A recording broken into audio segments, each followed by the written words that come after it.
Alain, propos d'un Normand. L'éternel portrait. Je regardais hier le buste d'un philanthrope. C'était une tête à moitié chauve, une barbe en pointe, et l'air d'un sous-chef à son bureau. Peut-être de son vivant avait-il cet air-là, car les hommes prennent souvent un air déplaisant dès qu'ils pensent qu'on les regarde.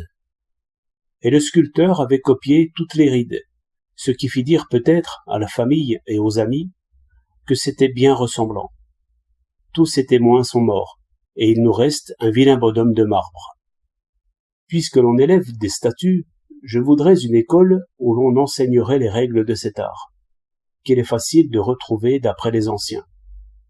La première règle est d'embellir. Il faut ramener l'homme à un âge moyen et ne laisser que les rides qui marquent des pensées, et encore sans mouler ni copier, car les rides sont en mouvement dans un visage. Le marbre, c'est tout à fait autre chose. Si vous faites un coureur en marche, il sera toujours immobile. Ce serait une faute si l'on copiait un moment de la course. Il faut exprimer toute la course par une seule attitude.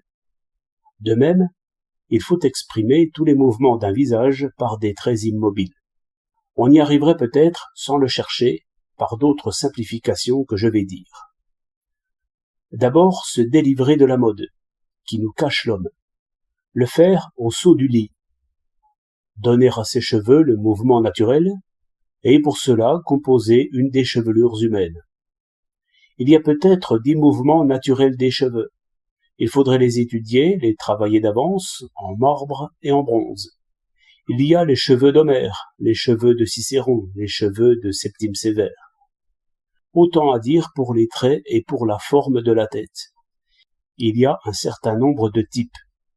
Des fillettes disaient, pour s'amuser, « Moi, je suis poire, toi, tu es pomme. » Il y a la figure de chèvre, comme celle de Musset, la figure chevaline, longue et osseuse, la figure du bon satyre, avec le nez relevé et le front en coupole. Quelques naturalistes, qui enseigneraient dans cette école de sculpteurs, feraient voir comment les caractères d'une figure humaine répondent les uns aux autres. S'il expliquait pourquoi, en considérant la tâche des mâchoires, le jeu des muscles et l'équilibre mécanique du sourire, de la parole, de la mastication, cela n'en vaudrait que mieux.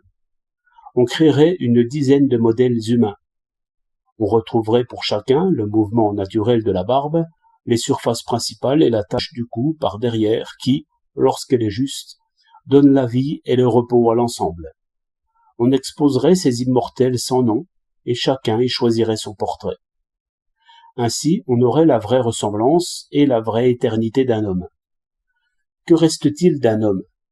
Une manière d'être humain, de grandes choses, et non pas de petites misères. Un portrait pour l'avenir, non pour les morts.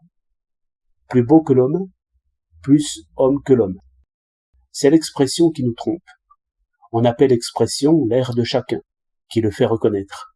Mais cela, c'est plutôt l'impression que l'expression. L'impression est belle chez le vivant. Dans le marbre, elle est hideuse.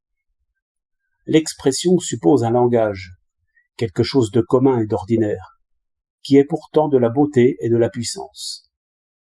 Un beau vers dit une chose banale, avec les mots les plus simples. La plus belle musique est une chanson de berger ou de marin. De quel berger ou de quel marin?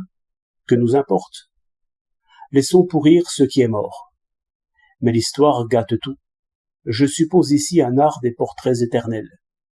Un bon visage tout simple a son éternité propre. Il la perd, par exemple, s'il mêle un mouvement du nez avec un mouvement du menton qui ne s'y accorde pas. Chaque homme, disait Goethe, est éternel à sa place. Je dirais que chaque homme est éternel dans ce qu'il exprime. 21 novembre 1910.